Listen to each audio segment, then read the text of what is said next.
வணக்கம் நண்பர்களே. தமிழக பாஜகவின் மாநில தலைவராக அண்ணாமலை இருந்தபோது, கடந்த மக்களவைத் தேர்தலில் பாஜக தலைமையில் தனி கூட்டணி அமைத்து தேர்தலை சந்தித்தார். அப்போது அதிமுக, திமுக என்ற இரண்டு கட்சிகளையுமே அவர் கடுமையாக விமர்சனம் செய்தார்.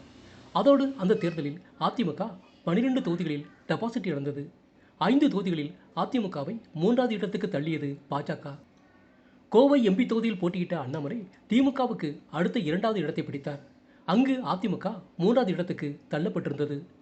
அந்த வகையில் தமிழ்நாட்டில் பாஜகவை வேகமாக வளர்க்கும் முயற்சியில் அண்ணாமலை ஈடுபட்டு வந்தார். அதை பார்த்து அதிமுகவை அண்ணாமலை நிரந்தரமாக 3வது இடத்துக்கு தள்ளி விடுவாரோ என்று எடப்பாடி பழனிசாமி கடும் அதிர்ச்சி அடைந்தார். இதனால் அவர்களுக்கிடையே கடுமையான மோதல் நடைபெற்று வந்தது. இப்படியான நிலையில் மீண்டும் அதிமுக பாஜக கூட்டணி உருவான போது அண்ணாமலை மாநில தலைவராக இருந்தால் தங்களுக்கு செட்டாகாது என்று அமித்ஷா இடத்தில் சொல்லி உடனடியாக நயினா நாகேந்திரனை கொண்டு வந்தார் எடப்பாடி பழனிசாமி. இந்த முறை கோவையில் உள்ள சிங்காநல்லூர் அல்லது கவுண்டம்பாளையம் தொகுதியில் தனக்கு சீட் கிடைக்கும் என்று எதிர்பார்த்தார். ஆனால் எடப்பாடி பழனிசாமியோ கோவையில் வானதி சீனிவாசனுக்கு மட்டும் ஒரு தொகுதி கொடுத்துவிட்டு இதனால் அண்ணாமலை கடுமையான அதிர்ச்சிக்கு உள்ளானார்.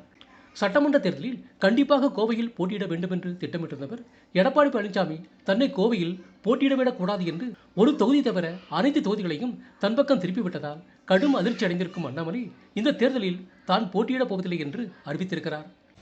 அதே சமயம் தனது ஆதரவாளர்கள் 5 பேருக்கு தொகுதி ஒதுக்க வேண்டும் என்று மத்திய அமைச்சர் பியூஷ் கோயலிடம் ஒரு லிஸ்ட் கொடுத்தார் அண்ணாமலை. இந்த நேரத்தில் அண்ணாமலையின் ஆதரவாளர்கள் கடுமையாக கொந்தளித்து வருகிறார்கள். எடப்பாடி பழனிசாமி திட்டமிட்டே அண்ணாமலையை கோவையில் போட்டியிட விடாமல் செய்துவிட்டார். அதோடு அமித்ஷாவாவது இந்த விஷயத்தில் கவனம் செலுத்தியிருக்க வேண்டும். ஆனால் எடப்பாடி பழனிசாமி போட்டுக் கொடுத்த வேட்பாளர் பட்டியலுக்கு அப்படியே ஒப்புதல் கொடுத்திருக்கிறார். திட்டமிட்டே தற்போது அண்ணாமலையை எடப்பாடி பழனிசாமி பழி வாங்கிவிட்டார் என்று அவரது ஆதரவாளர்கள் தங்களது கோபத்தை வெளிப்படுத்திக் கொண்டு வருகிறார்கள். ஆனால் அரசியல் வட்டாரங்களிலோ எடப்பாடி பழனிசாமியின் சக்கர வியூகத்தில் சிக்கிவிட்டார் அண்ணாமலை.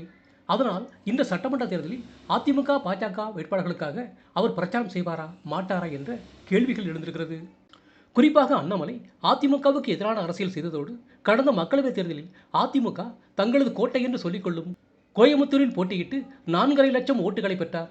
இதுதான் எடப்பாடி பழனிசாமிக்கு மிகப்பெரிய அதிர்ச்சியை கொடுத்தது. அதன் காரணமாகவே அங்கு அண்ணாமலை போட்டியிட்டால் அதிமுக வேட்பாளர்களை விட மிக அதிகமான வாக்கு வித்தியாசத்தில் வெற்றி பெற்று தனது அரசியலில் மிகப்பெரிய ஆளுமையை செலுத்தி விடுவார். அதனால் அவருக்கு அப்படி ஒரு வாய்ப்பினை ஏற்படுத்திவிடக்கூடாது. அப்படி செய்தால் தமிழ்நாட்டில் பாஜக இன்னும் பெரிய அளவில் வளர்வதற்கு அண்ணாமலை காரணமாகி விடுவார் என்று திட்டமிட்டே அவரை எடப்பாடி பழனிசாமி கவிழ்த்து விட்டதாகவும் அரசியல் வட்டாரங்களில் பேசிக் கொடுக்கிறார்கள். இந்த நேரத்தில் அண்ணாமலை அளித்துள்ள ஒரு பேட்டியில், இந்த தேர்தலில் நான் போட்டியிடப் போவதில்லை. எனது ஆதரவாளர்களுக்கு மட்டுமே சீட் கேட்டுள்ளேன். ஒரு தொண்டனாக இருந்து என்னுடைய வேலையை நான் செய்ய போகிறேன் என்று தனது அதிருப்தி மனநிலையை வெளிப்படுத்தியிருக்கிறார். அண்ணாமலையின் இந்த அறிவிப்பு பாஜகவுக்கு புதிய சிக்கலை ஏற்படுத்தியுள்ளது. காரணம், அண்ணாமலை பாஜகவில் இணைந்த பிறகுதான் அந்த கட்சி வளர்ச்சியடைந்தது. இப்போது அண்ணாமலை தேர்தலையே புறக்கணிப்பதால் கடந்த தேர்தலில் அண்ணாமலைக்காக பாஜகவுக்கு வாக்களித்த மக்கள் இந்த தேர்தலில் பாஜகவை புறக்கணித்து விடுவார்களோ என்ற அச்சம் ஏற்பட்டுள்ளது. அதனால் அண்ணாமலையின் இந்த முடிவு பாஜகவுக்கு மட்டுமின்றி அதிமுகவினருக்கும் கலக்கத்தை ஏற்படுத்தியிருக்கிறது. நண்பர்களே, சட்டமன்ற தேர்தலில் அண்ணாமலையை கோவையில் போட்டியிடவிடக்கூடாது என்பதற்காகவே திட்டமிட்டே எடப்பாடி பழனிசாமி காய் நகர்த்தி விட்டதாக வெளியாகியுள்ள செய்தி குறித்த உங்களோட கருத்துக்களை கமெண்ட் பாக்ஸில் பதிவிடவும். நன்றி, வணக்கம்.